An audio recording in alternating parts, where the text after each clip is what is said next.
पश्चिम बंगाल की राजधानी में इस वक्त एक ऐसा भूचाल आया है जिसने ममता बनर्जी के सत्ता के किले को हिलाकर रख दिया है। राज्य के विधानसभा स्पीकर रथीन बोस ने एक बहुत बड़ा फैसला लेते हुए बागी गुट के नेता ऋतव्रत बनर्जी को आधिकारिक तौर पर बंगाल विधानसभा में विपक्ष का नेता स्वीकार कर लिया है। यह बागी खेमे के लिए न केवल एक कानूनी जीत है बल्कि एक बहुत बड़ी राजनीतिक बढ़त भी मानी जा रही है, क्योंकि इस फैसले के बाद अब विधानसभा के भीतर तृणमूल कांग्रेस के विधायी विंग पर ममता बनर्जी के खेमे पर नियंत्रण पूरी तरह खत्म होता दिखाई दे रहा है। इस राजनीतिक उलटफेर के बीच प्रवर्तन निदेशालय यानी ईडी की टीम टीएमसी सांसद अभिषेक बनर्जी के आवास पर पहुंच गई है, जिससे तनाव और बढ़ गया है।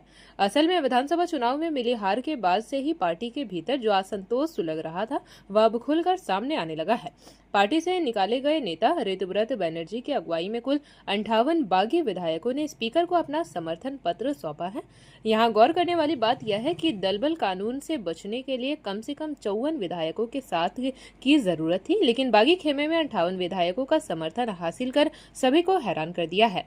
ऋतव्रत बनर्जी ने अपना पक्ष साफ करते हुए कहा कि वे लगातार सरकार से रचनात्मक कार्यों की सराहना करेंगे, लेकिन गलत नीतियों का डटकर विरोध भी करेंगे। उन्होंने यह स्पष्ट किया कि ममता बनर्जी ही उनकी सर्वमान्य नेता है और वे सभी खुद को टीएमसी का सिपाही मानते हैं, लेकिन वे इस बात से दुखी है कि पार्टी की अंदरूनी स्थिति समाज में मजाक का विषय बनी हुई है। बागी विधायकों का कहना है कि ममता बनर्जी के नेतृत्व में तो सम्मान करते हैं, मगर अभिषेक बनर्जी के काम करने के तरीके, उनके कथित घमंड और आई पैक के प्रोफेशनल के जरिए पार्टी चलाने के ढर्रे से पूरी तरह असहमत है।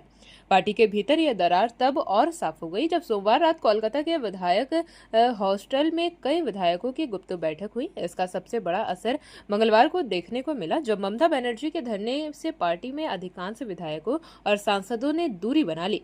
स्थिति यह रही कि टीएमसी के 80 विधायकों में से केवल 8 विधायक और 6 सांसद ही ममता बनर्जी के समर्थन में वहां पहुंचे। जब टीएमसी के कई पुराने नेता और कार्यकर्ता खुले तौर पर अभिषेक बनर्जी को ही इस संकट का जिम्मेदार ठहरा रहे हैं और पार्टी के भविष्य को लेकर सवाल खड़े कर रहे हैं। जेपी भारत लाइव, भारत की बात जेपी के साथ।